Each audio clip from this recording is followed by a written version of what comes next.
The moment I set eyes on the old dollhouse, a shiver ran down my spine.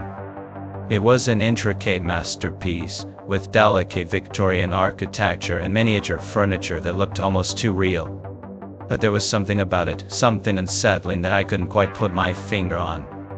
My curiosity got the better of me, and I couldn't resist the urge to explore the mysterious dollhouse.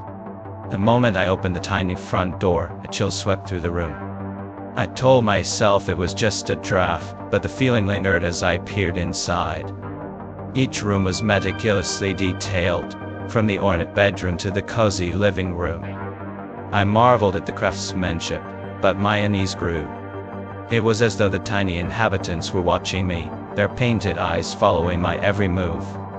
As night fell, I decided to retire to bed, leaving the dollhouse on the small table in the corner of my room.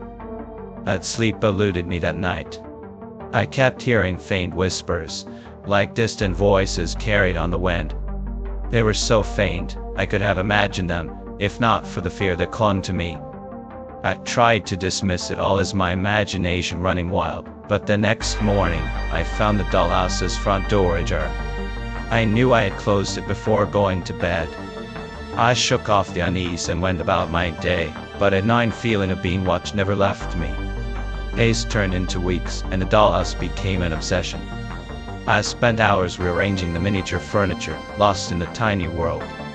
But it was during those moments that things took a sinister turn.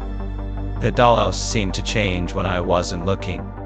Furniture that had been in one room would inexplicably move to another. Doors I swore I had closed would be open. One night, as I stared at the dollhouse, I noticed movement out of the corner of my eye. A tiny figure, no taller than my thumb, moved from room to room. My heart raced, and I reached out to touch it, only to feel a jolt of electricity that sent me stumbling backward. From then on, the dollhouse's inhabitants became more active, more mischievous.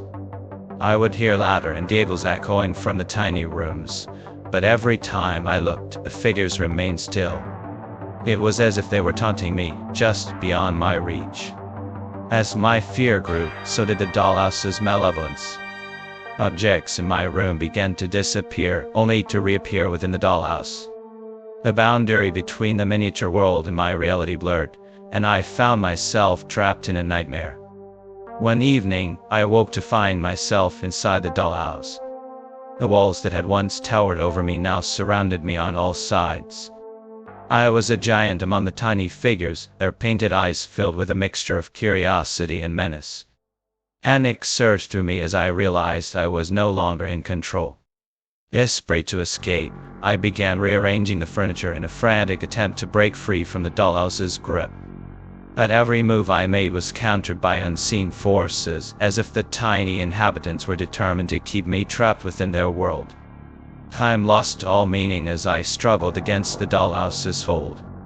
Days blurred into nights, and reality became a twisted nightmare. I was a prisoner within my own room, a puppet in the hands of an otherworldly force. It was only when I had all but given up hope that the dollhouse's front door swung open, bathing the room in a cold, eerie light. And then, as suddenly as it had begun, I found myself standing outside the dollhouse, gasping for air. I fled from my room, leaving the dollhouse behind. It was a nightmare I would never forget, a chilling reminder that some things are better left undisturbed. The dollhouse had shown me a world of darkness and malevolence, a world I had barely escaped with my sanity intact. To this day, I can't bear to look at that dollhouse, hidden away in a corner of my room. Its sinister presence still lingers, a constant reminder that there are forces beyond our understanding, forces that should never be awakened.